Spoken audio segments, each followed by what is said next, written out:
Hello friends, welcome back again in SYBA class in the subject of agriculture economics. अर्थात SYBA वर्गाच्या विशेष विषय एक कृषी अर्थशास्त्र या विषयाच्या व्याख्यानामध्ये मी प्राध्यापक डॉक्टर मनोज कुमार गायकवाड, अर्थशास्त्र विभाग प्रमुख वसंतराव नाईक महाविद्यालय शहादा आणि अर्थशास्त्र अकादमीच्या वतीने आपलं मनापासून स्वागत करतो. विद्यार्थी मित्रांनो, आधीच्या तासाला आपण शेतीच्या आकारमानाचा आणि शेतीच्या उत्पादकतेचा संबंध या टॉपिकवर अभ्यास केला. आताच्या व्याख्यानामध्ये आपण शेती क्षेत्राच्या कार्यक्षमतेच्या मोजमापाबद्दल अभ्यास करणार आहोत. आपल्याला माहिती आहे की अर्थव्यवस्थेतल्या कोणत्याही घटकाच्या कार्यक्षमतेचं मोजमाप करण्यासाठी काही निकष बघावे लागतात. त्यासाठी काही इंडिकेटर्स निश्चित केलेले असतात अभ्यासकांनी. त्या इंडिकेटरच्या दृष्टिकोनातून किंवा त्या निर्देशकांच्या मोजमापातून आपल्याला त्या घटकाच्या कार्यक्षमतेचं मोजमाप करता येत असतं. उदाहरणार्थ, उत्पादन घटकांचे जे 4 प्रकार आपण बघतो, भूमी, श्रम, भांडवल, संयोजक, या 4 उत्पादन घटकांच्या कार्यक्षमतेचा आपल्याला अभ्यास करायचा असेल तर आपल्याला त्या संदर्भामध्ये उपलब्ध असणाऱ्या पॅरामीटरचा किंवा मोजमाप करण्याच्या ज्या पद्धती असतात त्या पद्धतींचा आपल्याला अभ्यास करावा लागतो. या पद्धती या सायंटिफिक दृष्टिकोनातून तयार झालेल्या असतात. अनेक प्रकारचे निकष लावून या पद्धती विकसित केलेल्या असतात. उदाहरणार्थ, आपण श्रमिकाच्या किंवा श्रमाच्या कार्यक्षमतेचा अभ्यास करायचा म्हटला तर कोणत्या प्रकारचे श्रम आहेत याआधी आपल्याला त्याचा विचार करावा लागतो. श्रमाचे 2 प्रकार आपल्याला माहिती आहे की एक बौद्धिक श्रम आणि दुसरं शारीरिक श्रम. शारीरिक श्रमाच्या कार्यक्षमतेच्या कसोट्या वेगळ्या असू शकतात. बौद्धिक श्रमाच्या कार्यक्षमतेच्या कसोट्या वेगवेगळ्या असू शकतात. कारण दोघांचा वर्कप्लेस म्हणजे कामाचं ठिकाण आणि कामाचं स्वरूप हे वेगवेगळं आहे. त्यामुळे त्यांच्या कार्यक्षमता वेगळ्या असू शकतात. त्यातून निर्माण होणारं जे आउटपुट आहे, जे फल आहे, जी निष्पत्ती आहे, ती सुद्धा वेगवेगळ्या स्वरूपाची असू शकते. अर्थात हमाली काम करणाऱ्या शारीरिक श्रमिकाची कार्यक्षमता कोणत्या गोष्टींवर अवलंबून आहेत याचा आपल्याला वेगळा अभ्यास करावा लागतो. तर बौद्धिक क्षेत्रात काम करणाऱ्या एखाद्या श्रमिकाची कार्यक्षमता कोणत्या घटकांवर अवलंबून आहे याचा आपल्याला वेगळा अभ्यास करावा लागतो. त्या दोघांचे निकष हे वेगवेगळे आहे आणि त्यामुळे त्यांच्या कार्यक्षमतेचं आउटपुटसुद्धा हे वेगवेगळं असेल असं आपल्याला म्हणता येईल.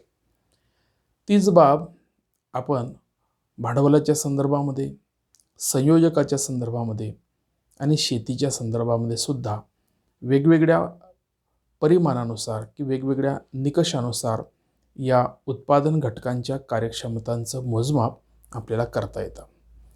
या ठिकाणी आपण शेती क्षेत्राच्या कार्यक्षमतेचं मोजमाप कशा पद्धतीने होऊ शकतं, त्या कार्यक्षमतेच्या मोजमापावरून आपल्याला शेती हा व्यवसाय फायद्याचा ठरू शकणार आहे का तोट्याचा ठरू शकणार आहे हे ठरवण्यामध्ये आपल्याला महत्त्वाची मदत होऊ शकते. आणि म्हणून आपण शेतीच्या उत्पादनाचा आणि शेतीच्या आकारमानाचा जेव्हा अभ्यास करत होतो तेव्हा आपण हेही बघितलं की लहान आकारमानाच्या शेतीमध्ये शेती करत असताना कशा प्रकारचे फायदे होऊ शकतात त्याच्या कारणमीमांसेची पण चर्चा आपण केली. यासोबतच मोठ्या आकारमानाची शेती असेल तर त्यामध्ये सुद्धा आपल्याला कशा पद्धतीने ते फायदेशीर ठरू शकते, तिच्या मशागतीचे स्वरूप कसं असलं पाहिजे. शेती जरी मोठी असली तरी तिच्या लागवडीमध्ये, तिच्या मशागतीमध्ये आपण योग्य ते नियोजन केलं, व्यवस्थापन केलं तर ती शेतीसुद्धा फायदेशीर कशी होऊ शकते हेही आपण अभ्यासलं. म्हणजेच लहान आकारमानाची शेती असू दे का मोठ्या आकारमानाची शेती असू दे, शेती ही फायदेशीरच झाली पाहिजे. ते फायदेशीर होण्यासाठी कोणकोणत्या प्रयत्नांची खाजगी स्तरावरनं, शासकीय स्तरावरनं गरज आहे, या संदर्भातलं नियोजन आणि या संदर्भातलं अध्ययन हा वेगळा विषय बनू शकतो. परंतु लहान आकारमानाची का मोठ्या आकारमानाची शेती ही कोणत्याही स्वरूपाची जरी असली, तर शेतीच्या उत्पादनासाठी आवश्यक असणाऱ्या विविध प्रकारच्या पूरक अशा सोयीसुविधा या शेती विकासासाठी आवश्यक असतात.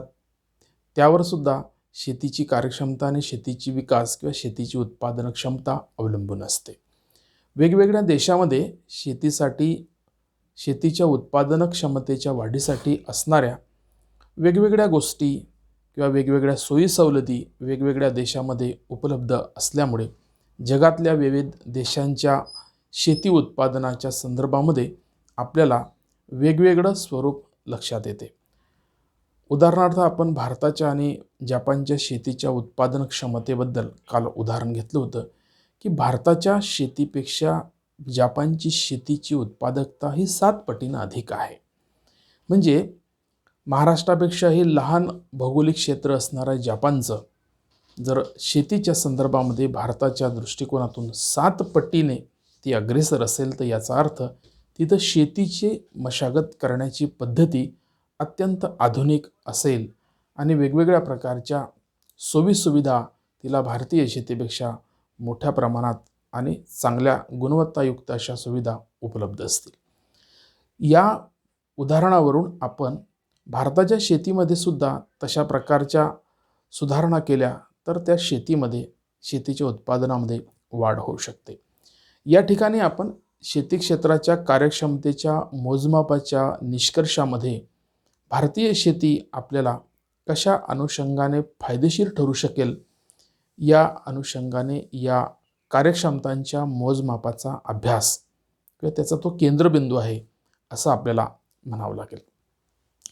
मित्रहो, कार्यक्षमतेच्या संदर्भामध्ये एक स्टेटमेंट असं असतं की नफा कसा काउंट करतो आपण, तर उत्पादन खर्च एखाद्या वस्तू निर्मितीसाठी करावा लागतो. तिच्या विक्रीतून जे मूल्य प्राप्त होते त्यातून उत्पादन खर्च जर भरून निघत असेल तर याचा अर्थ तो व्यवसाय किंवा त्या उत्पादन क्षेत्रामध्ये आपल्याला नफा मिळतो आहे असं आपल्याला साधारणपणे सांगता येतं. म्हणजे वस्तूंचं उत्पादन खर्च आणि बाजारातील त्या वस्तूंचं मूल्य याचा आपण साधारणपणे अभ्यास करतो आणि त्यातून आपल्याला नफा होतो का तोटा होतो हे दिसून येत असतं.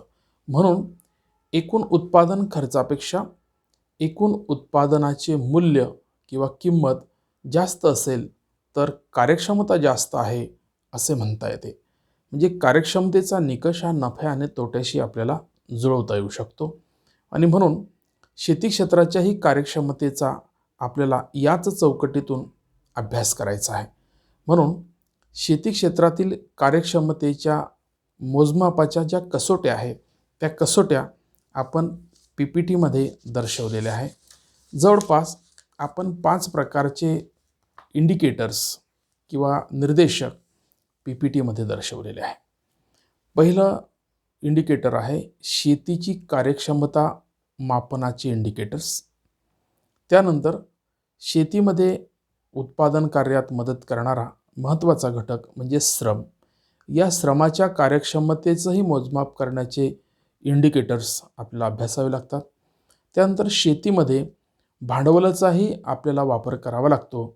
श्रम आणि भांडवल याच्या उपयुक्त प्रमाण आपण संयुक्त प्रमाण शेतीत व्यवसाय करताना आपण वापरत असतो आणि म्हणून भांडवलाच्या कार्यक्षमतेचंही मोजमाप त्याच्या संदर्भातले जे निर्देशक आहेत त्या निर्देशकांचाही आपल्याला अध्ययन करता येतं.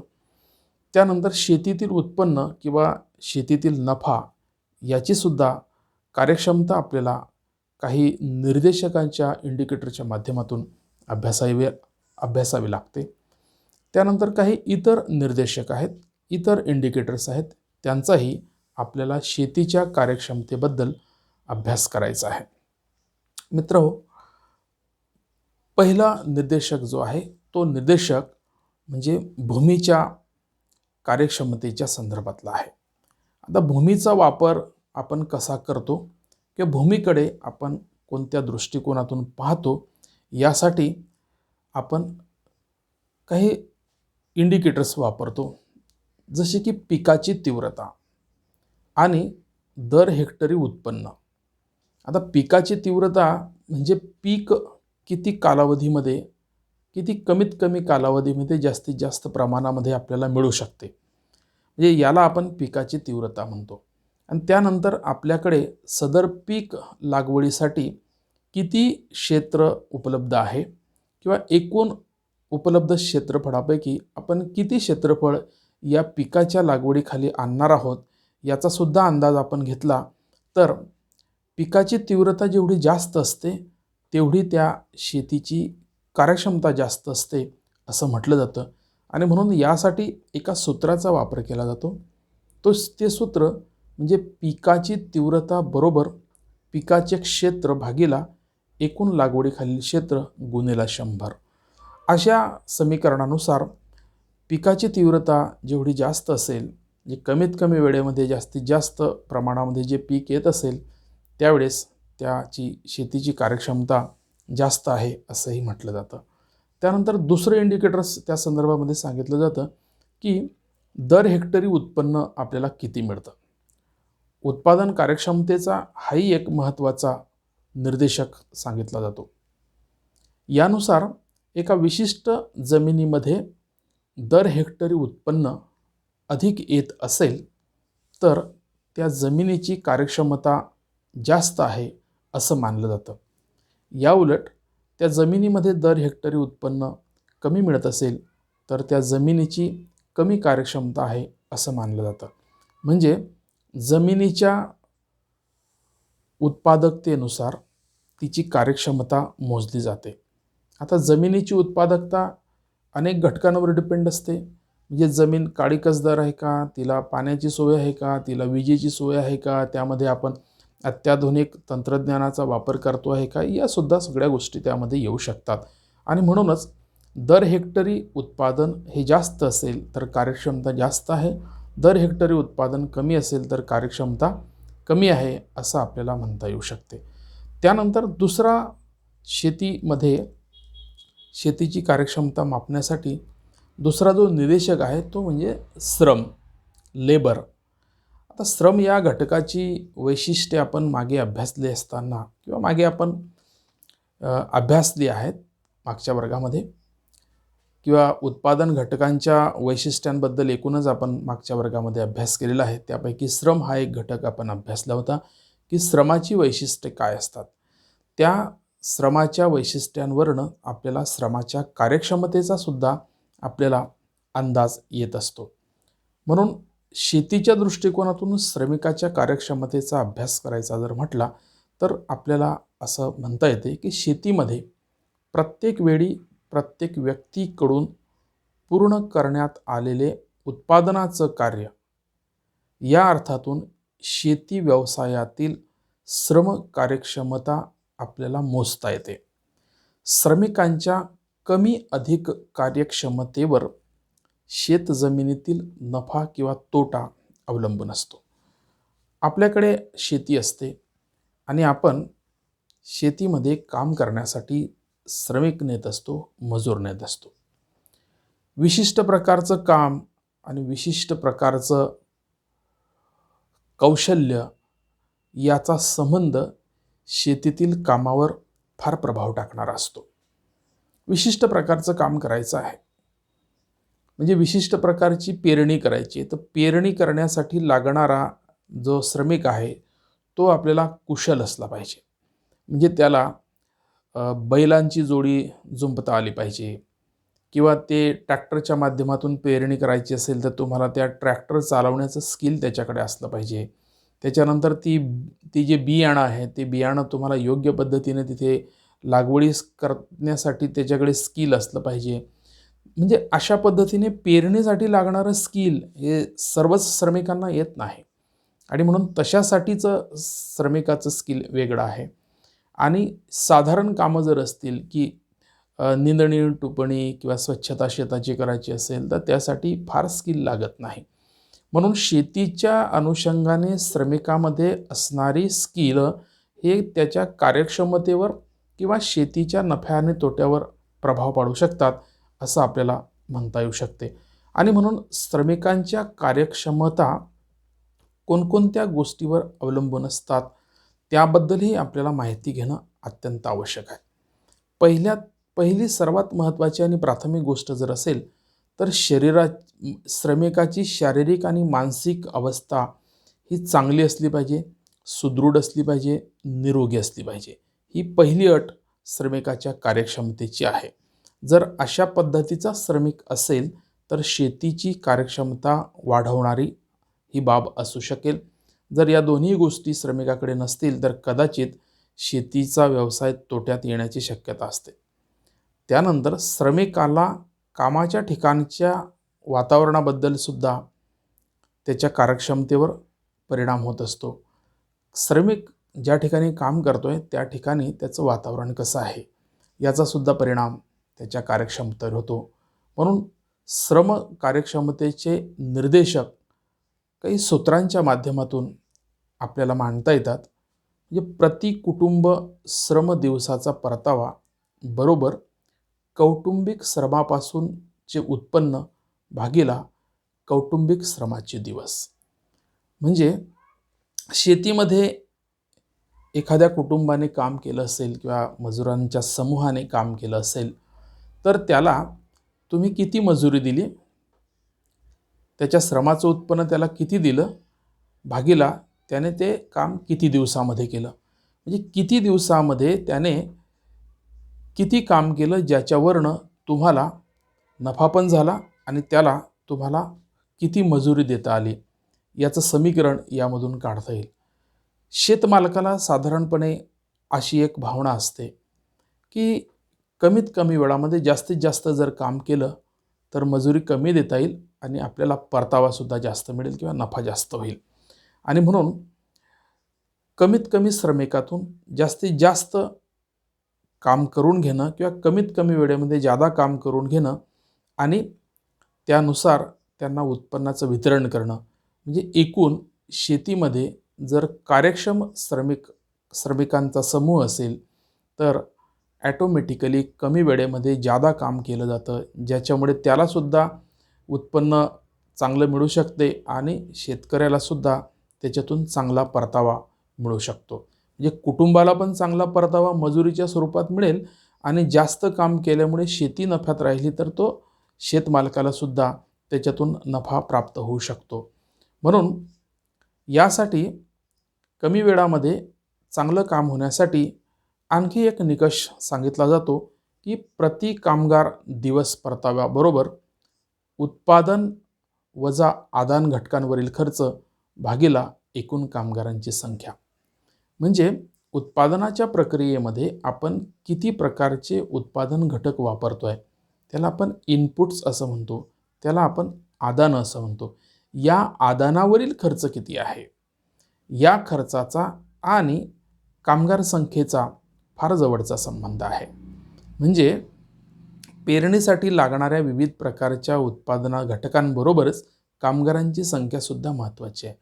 म्हणजे कामगारांची संख्या एकदम कमी पण नको, कामगारांची संख्या अतिरिक्त पण नको, तर एक पर्याप्त प्रमाण आदानांचं आणि कामगारांच्या संख्येचं जर असेल तर त्याचा उत्पादनाच्या प्रक्रियेवर पॉझिटिव्ह परिणाम होतो, ज्याच्या माध्यमातून श्रमिकालासुद्धा चांगला परतावा मिळतो आणि शेतमालकालासुद्धा चांगला परतावा मिळू शकतो.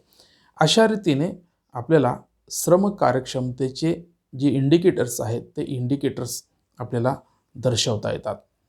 श्रमाच्या कार्यक्षमता वाढण्यासाठी काही उपाययोजना जर केल्या तर 100% आपल्याला श्रमिकांच्या कार्यक्षमतेमध्ये वाढ झालेली दिसून येते. त्या संदर्भामध्ये काही उपाययोजनासुद्धा आपण अभ्यासू शकतो. पहिली उपाययोजना, शेती मशागतीसाठी लागणारी सर्व साधने व अवजारे हे सुव्यवस्थित असली पाहिजे, बिघडलेली नसावी, जुनाट नसावी, खर्चिक नसावी. त्यानंतर श्रमिकाच्या कामाच्या आवडीनिवडीचा सुद्धा विचार करून कामाचं जर नियोजन केलं तर श्रमिक आनंदाने काम करतात, जास्त काम करतात, ज्याचा फायदा त्याच्या कार्यक्षमतेतून आपल्याला दिसून येतो. त्यानंतर कामाच्या ठिकाणी भोजन व विश्रांतीची सुद्धा आवश्यकता असली पाहिजे. बऱ्याचदा तर भोजन आणि विश्रांतीच्या काळामध्ये मनोरंजनाचा सुद्धा काही साधनांचा उपयोग या ठिकाणी केला जातो, ज्या माध्यमातून श्रमिकांच्या चांगल्या मानसिकतेवर त्याचा परिणाम होतो. त्याचबरोबर आवश्यक त्या कामासाठी प्रशिक्षित कामगारांसाठी प्रशिक्षणाची व्यवस्था उपलब्ध असली पाहिजे, ज्यामुळे श्रमिकाच्या कार्यक्षमतेमध्ये वाढ होऊ शकते. जसं मी तुम्हाला 2 कामांच्या संदर्भात उल्लेख केला. पेरणीचं काम असेल तर तुम्हाला प्रशिक्षित माणूस लागेल, नांगरणी वखरणीचं काम असेल तर, आणि साफसफाईचं काम असेल तर अकुशल श्रमिकसुद्धा त्यामध्ये आपल्याला कामाला येऊ शकतो. दोघांचीही कार्यक्षमता आणि कामाच्या पद्धतीमध्ये भिन्नता आहे. तसेच श्रमिकाच्या कौशल्यावर आधारित वेतन अदा केले जावं, तोच प्रकार आहे. शेतीमध्ये स्वच्छतेचं काम असेल तर त्याची मजुरी वेगळी असणार आहे, परंतु टेक्निकल काम असेल तर त्याच्यासाठी त्याला द्यावा लागणारा मजुरीचा जो हिस्सा आहे तो वेगळा असणार आहे. त्याचबरोबर श्रमिकांना निवासाच्या सोयी, मुलांसाठी शिक्षणाच्या सोयी, आरोग्यविषयक सोयी इत्यादी जर त्याला सोयी सवलती आपण दिल्या तर त्याच्या कार्यक्षमतेमध्ये 100% वाढ होऊ शकते. बऱ्याचदा शेतमालक शेतमजुराच्या कुटुंबाची राहण्याची सोय हे शेतावर करत असतो. त्याला तिथे घर बांधून देत असतो, त्याला वर्षभरापर्यंत पुरेल एवढं अन्नधान्य देत असतो. त्यानंतर त्याच्या घरामध्ये काही सुखदुःख आली तर त्याला वैद्यकीय सेवेसाठी, उपचारासाठी तो सुटी देत असतो, त्याच्यासाठी त्याला खर्च देत असतो, त्याच्या मुलांना शाळेची सोय करत असतो, येण्या जाण्याची सोय करत असतो. म्हणजे या अर्थाने शेतकऱ्याला शेतमजुरांच्या कुटुंबाची अप्रत्यक्षरित्या शैक्षणिक, सामाजिक आणि आर्थिक या सर्व गरजांकडे लक्ष द्यावं लागतं. तेव्हा ॲटोमॅटिकली श्रमिकाच्या कार्यक्षमतेमध्ये वाढ झालेली आपल्याला दिसून येते. अशा रीतीने श्रमिकाच्या कार्यक्षमतेत वाढ करण्यासाठी कामाच्या ठिकाणची परिस्थिती, कार्यक्षमता वाढवण्यासाठीच्या परिस्थिती त्याचा विचार आपण केला तर शेतीमध्ये नक्कीच या कार्यक्षमतेचा आपल्याला फायदा होऊ शकतो. त्यानंतर तिसरा जो निकष आहे तो भांडवलाचा आहे. आपण शेतीची मशागत करताना भांडवलसुद्धा वापरतो, तर त्या भांडवलाच्या कार्यक्षमतेचा सुद्धा आपल्याला अभ्यास करावा लागतो. म्हणून भांडवल कार्यक्षमतेचे जे निदेशक आहे त्यांचासुद्धा आपल्याला काही निकषांच्या अनुषंगाने अध्ययन करणं शेतीच्या फायद्याच्या दृष्टिकोनातून आवश्यक आहे. त्यामध्ये काही याची इंडिकेटर्स आहेत भांडवलाच्या कार्यक्षमता मोजमापाचे. त्यात पहिला इंडिकेटर आहे की वर्कड शुल्क किंवा वर्कड जी रक्कम असते, चार्जेस असतात ते. या वर्कड शुल्काला स्थिर खर्चाचा अंतर्भाव होत असतो. म्हणजे हे शुल्क जे आहे हे स्थिर खर्चामध्ये अंतर्भूत होत असते. काय काय आहे वर्कड खर्चामध्ये, शुल्कामध्ये? तर घसारा, डिप्रेसिएशन ज्याला आपण म्हणतो. भांडवल जर घेतलं, मशिनरी घेतली तर आपल्याला तिचा घसारा हा निश्चित असतो, कारण प्रत्येक मशिनरीचं एक वय असतं, 5 वर्ष, 10 वर्ष. त्यानंतर ती निकामी होते, खराब होते, तिचा खर्च वाढतो, तिचा मेंटेनन्स वाढतो. त्यानंतर तिच्या ठिकाणी आपल्याला दुसरी नवीन वस्तू आणावी लागते. आणि म्हणून भांडवलाच्या व्याख्येनुसार भांडवल हे संपत्ती निर्माण करणारं एक माध्यम आहे.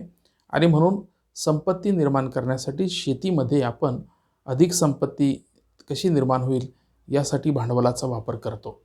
म्हणून भांडवलामध्ये गुंतवणूक करत असताना किंवा भांडवल विकत घेत असताना त्या भांडवलाचा घसारा, त्या भांडवली साहित्याचा विमाचे हप्ते, त्या भांडवलामध्ये जी गुंतवणूक केली असेल तर त्या गुंतवणुकीवर द्यावं लागणारं व्याज, त्यानंतर सरकारला द्यावा लागणारा शेतसारा, पाणीपट्टी व इतर घटकांवरील काही कर असतात. या सर्व खर्चांना वर्कड शुल्क असं म्हटलं जातं. आता या वर्कड शुल्काचं प्रमाण जर कमी असेल तर याचा अर्थ भांडवलाची कार्यक्षमता जास्त आहे. म्हणजेच घसारा कमी असेल, विम्याचा हप्ता कमी असेल, गुंतवणुकीवरील व्याज कमी असेल, शेतसाऱ्याचा कर कमी असेल, पाणीपट्टी कमी असेल, तर हे भांडवल आपल्याला कार्यक्षम आहे असं म्हणता येऊ शकते. म्हणून वरकड खर्चाचं प्रमाण कमी असेल तर भांडवलाची जी कार्यक्षमता आहे ती भांडवलाची कार्यक्षमता जास्त असते असं म्हटलं जातं. त्यानंतर भांडवलाच्या कार्यक्षमतेचा दुसरा निकष म्हटला जातो म्हणजे भांडवलाच्या प्रतिस्थूल उत्पन्नाबद्दलचा. यासाठी एक सूत्र वापरलं जातं, भांडवलाचं प्रति नग स्थूल उत्पन्न. म्हणजे भांडवलाचे अनेक प्रकार असतात, अनेक नग भांडवलाचे आपण घेऊ शकतो. त्या प्रति नग उत्पन्नातून आपल्याला प्रति नगापासून किती स्थूल उत्पन्न मिळते याचा संबंध कार्यक्षमतेशी आहे. म्हणून भांडवलाचे प्रति नग स्थूल उत्पन्न बरोबर एकूण भांडवल गुंतवणूक भागीला स्थूल उत्पन्न. त्या भांडवलामध्ये आपण एकूण किती गुंतवणूक केलेली आहे आणि त्यापासून आपल्याला किती उत्पन्न मिळतं आहे याचा संबंध आपल्याला याच्यातून मिळतो. म्हणून हा सुद्धा निकष भांडवलाच्या कार्यक्षमतेला अधिक मानला जातो. हे प्रमाण जर कमी असेल तर भांडवलाची कार्यक्षमता अधिक आहे असं म्हटलं जातं. त्यानंतर तिसरा निकष भांडवलाच्या कार्यक्षमतेचा सांगितला जातो की भांडवलाच्या उलाढालीचा दर. यासाठी एक सूत्र सांगितलेलं आहे की हा उलाढालीचा दर कशा पद्धतीने असतो. म्हणून भांडवलाच्या उलाढालीचा दर बरोबर स्थूल उत्पन्न भागीला एकूण शेती मालमत्ता गुणिला 100. म्हणजेच भांडवलाच्या उलाढालीचा दर अधिक असणे हे शेती व्यवसायाच्या दृष्टीने फायद्याची बाब आहे, कारण त्यामुळे भांडवलाच्या कार्यक्षमतेचा वापर करता येणं शक्य असते. म्हणजे जितक्या मोठ्या प्रमाणात भांडवली उलाढाल होईल तेवढा बिझनेस वाढेल आणि जेवढा बिझनेस वाढेल तेव्हा भांडवलाची कार्यक्षमता वाढलेली आहे असं आपल्याला म्हणता येईल. आणि त्यामुळे शेतीमध्ये भांडवलाचं की शेती विकासासाठी आवश्यक असणारे जे भांडवलाचे घटक आहे ते वापरणं शेतीच्या दृष्टिकोनातून, शेतीच्या उत्पादकते वाढीच्या दृष्टिकोनातून आवश्यक आहे असं आपल्याला या ठिकाणी सांगता येऊ शकते. त्यानंतर तिसरा शेतीच्या कार्यक्षमतेच्या मोजमापाचा जो घटक आहे तो म्हणजे शेतीतील नफा. त्या नफ्याची जी कार्यक्षमता आहे ती कार्यक्षमता आपल्याला मोजता आली पाहिजे. शेती उत्पन्न किंवा नफा कार्यक्षमता मोजण्यासाठी आणखी काही इंडिकेटर्स आहेत. ते इंडिकेटर्स म्हणजे शेतीतून निव्वळ रोख शेती उत्पन्न किती मिळतं यावर तो नफा डिपेंड आहे. त्यानंतर निव्वळ शेती उत्पन्न किती मिळतं त्यावर सुद्धा नफा डिपेंड आहे. त्यानंतर शेतीची एकूण मिळकत किती आहे त्यावरही नफा आपल्याला काढता येतो. त्यानंतर कौटुंबिक श्रमाची मिळकत किती आहे, म्हणजे शेतमालक आणि कामगार हे एकच असतील तर त्यांच्या मिळकतीच्या संदर्भातून त्यांचा नफासुद्धा आपल्याला मोजता येतो. त्यानंतर व्यवस्थापनातील परतावा. शेतकरी हा स्वतः व्यवस्थापक असतो आणि त्यासाठी त्याला शेतीत फायदा होतोय की नाही, किती प्रमाणात होतोय याच्यातून सुद्धा आपल्याला नफ्याचा आकडा लक्षात येऊ शकतो. म्हणून निव्वळ रोख उत्पन्न, निव्वळ शेती उत्पन्न, निव्वळ शेती मिळकत आणि कौटुंबिक श्रमाची मिळकत आणि व्यवस्थापनातील परतावा हे नफ्याचं प्रमाण निश्चित करत असतात. त्यानंतर इतर काही निर्देशक आहेत. त्या इतर निर्देशकामध्ये 4 प्रकारचे निर्देशक आपल्याला इथे अभ्यासासाठी दिले आहे, ज्यामध्ये शेतीचा आकार, त्याच्यानंतर शेतीमध्ये उपक्रमांची कार्यक्षमता, काही उपक्रम आपण शेतीमध्ये राबवतो उत्पन्न वाढवण्याच्या दृष्टिकोनातून, त्यानंतर संसाधन वापरांची कार्यक्षमता आणि त्यानंतर शेतीचं उत्पन्न. या 4 इंडिकेटरनुसार शेतीच्या कार्यक्षमतेचं इतर निर्देशांकांच्या अनुषंगानं आपल्याला मोजमाप करता येतं. शेतीच्या आकाराबद्दल आपण 2 गोष्टी पाहिल्या. शेतीचा आकार लहान असेल, लघु असेल किंवा मोठा असेल तर त्या दृष्टिकोनातून शेती ही नफ्याची आहे का तोट्याची आहे हे आपल्याला सांगता येतं. म्हणून त्या दृष्टिकोनातून काही निर्देशक आपल्याला शेतीच्या आकाराच्या संदर्भामध्ये अभ्यासावे लागतात. त्यात पहिला निकष आहे की हेक्टर्समध्ये शेतीचे एकूण क्षेत्रफळ किती आहे. आकार अभ्यासायचा असेल आपल्याला तर शेतीचे एकूण हेक्टर्समध्ये प्रमाण किती आहे, त्यानंतर या शेतीला सिंचन आणि बिगर सिंचन याचं प्रमाण कसं आहे शेतीचं, त्यानंतर एकूण पिकाखालील किती क्षेत्र आहे, आणि त्यानंतर उत्पादक श्रमिकांची उपलब्धता किती आहे, यावर आपल्याला शेतीची कार्यक्षमता मोजता येते. त्यानंतर शेती करण्याची पद्धती कशी आहे, यावर सुद्धा शेतीच्या कार्यक्षमतेचं मोजमाप आपल्याला करता येईल. उदाहरणार्थ पीक रचना म्हणजे तुमचं क्रॉप पॅटर्न कसं आहे, त्यानंतर प्रत्येक पिकाखालील क्षेत्र हे वेगवेगळं निर्देशक आणि शेतीची कार्यक्षमता निश्चित करू शकतं. म्हणजे शेती मोठी असेल, विविध प्रकारची मल्टिंगल क्रॉप पॅटर्न तुमचा असेल, किंवा पिकाची एकात ऊस घेतला असेल, एकात कापूस घेतला असेल, एकात केळी घेतला असेल, एकात फळबागा घेतल्या असतील, एकाकडे भाजीपाला घेतला असेल, तर या प्रत्येकाच्या पिकाची रचना, त्याचं उत्पादन, त्याची कार्यक्षमता, या सगळ्या गोष्टी जे परताव्यात आहेत त्या वेगवेगळ्या आहेत, आणि त्यामुळे त्यांची त्या क्षेत्राची कार्यक्षमता आपल्याला निश्चित करता येते वेगवेगळ्या प्रमाणामध्ये. उदाहरणार्थ साधारण पिकाची शेती असेल, त्याच्यानंतर त्या शेतीमध्ये आपण दुग्ध व्यवसाय सुरू केला असेल तर त्याची कार्यक्षमता वेगळी असणार आहे. त्यासोबत पोल्ट्री फार्म टाकला असेल तर तिथून शेतीची कार्यक्षमता वेगळी असणार आहे. त्याबरोबर शेतीमाल किंवा भाजीपाला किंवा फुलशेती किंवा फळशेती, हे जे मी तुम्हाला सांगितलं की ह्या शेती व्यवसायाच्या पद्धती आहेत. शेतीच्या सोबत ज्याला आपण कृषी संलग्न व्यवसाय असं म्हणतो, या कृषी संलग्न व्यवसायातून सुद्धा आपल्याला शेतीच्या कार्यक्षमतेचा मोजमाप करता येते. याच्यातून शेतीची कार्यक्षमता वृद्धिंगत होताना आपल्याला दिसते.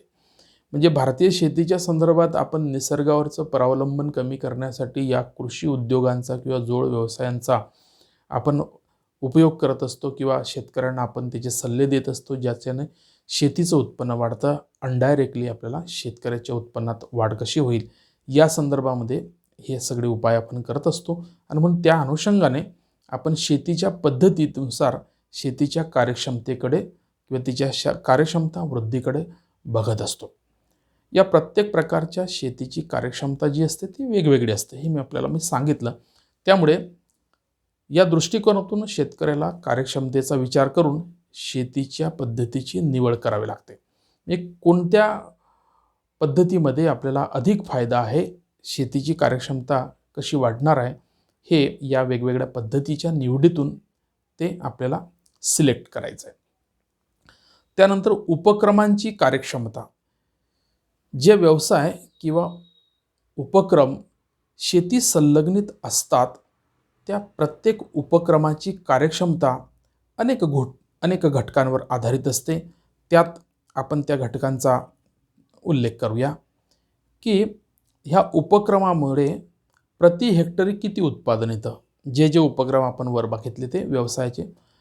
तसंच प्रति गाय किंवा प्रति पक्षी किती उत्पन्न येतं, म्हणजे दुग्ध व्यवसाय असेल किंवा पोल्ट्री फार्म असेल तर प्रति नगाने किंवा प्रति पक्षाच्या आणि संख्येप्रमाणे त्याचं उत्पन्न किती मिळतं.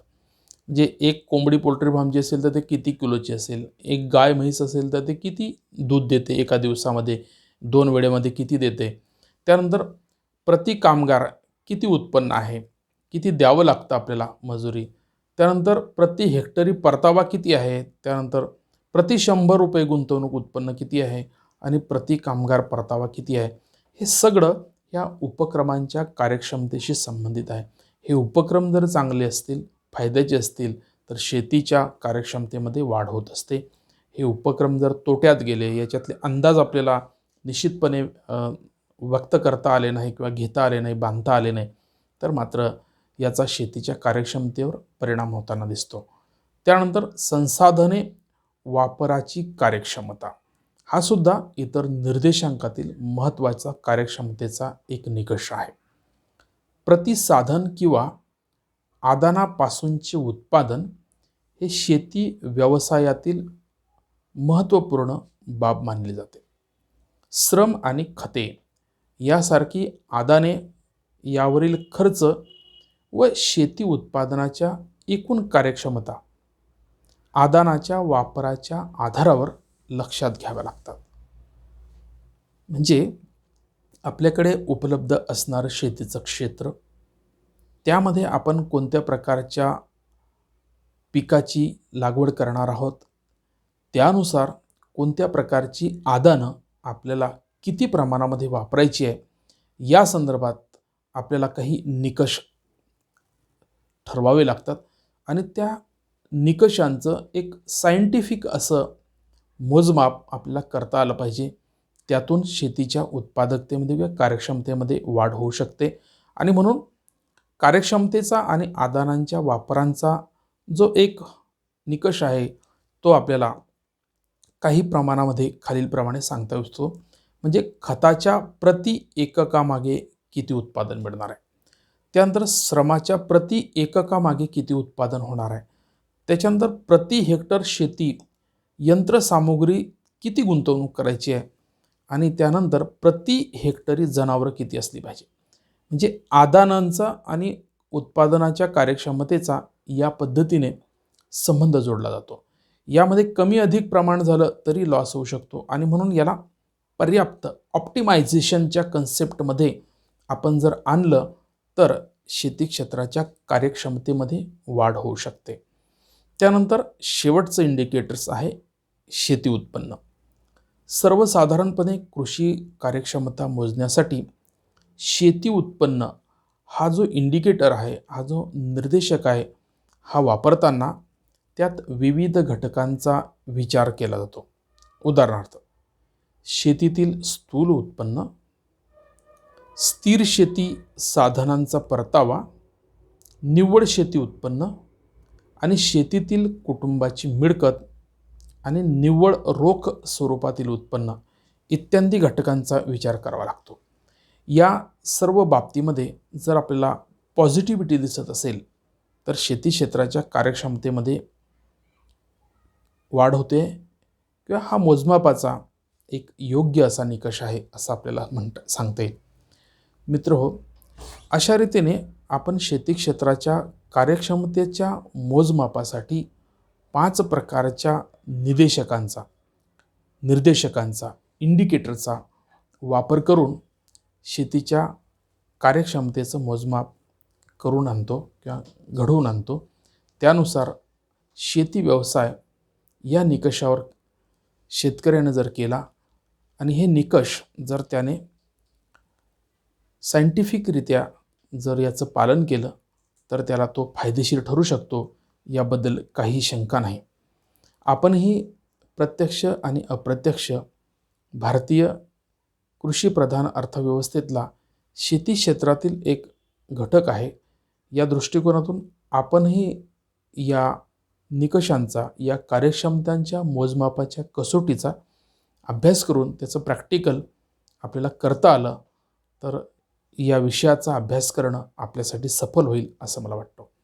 या ठिकाणी आपण इथेच थांबतोय. मित्रहो, पुढच्या व्याख्यानामध्ये आपण शेती मशागतीच्या कोणकोणत्या पद्धती आहेत, कोणकोणते प्रकार आहेत, भारतामध्ये त्यातील किती प्रकार वापरले जातात मशागतीचे, त्याचा आपण डिटेल असा अभ्यास करणार आहोत. तोपर्यंत आपण इथेच थांबतोय. घरी आहात, घरीच राहा, कुटुंब आणि आपली काळजी घ्या, आपल्या गावाची काळजी घ्या, सरकारने सांगितलेल्या नियमांचं पालन करा. मित्रहो, आपला जीव आपल्यासाठी आणि आपल्या कुटुंबासाठी फार महत्त्वाचा आहे. त्याची सुरक्षा, आपली आणि आपल्या कुटुंबाची सुरक्षा आपल्याला करायचीच आहे. म्हणून आपण माझा हा संदेश प्रामाणिकपणे फॉलो करणारच, याबद्दल शंका नाही. आपण इथेच थांबतोय. पुढच्या व्याख्यानामध्ये लवकर भेटूया. व्हिडिओ आवडला असेल तर लाईक करा, शेअर करा आणि चॅनल सबस्क्राईब करा आणि मित्रांनाही सांगा. पुढच्या व्हिडिओत भेटूया. थँक्यू.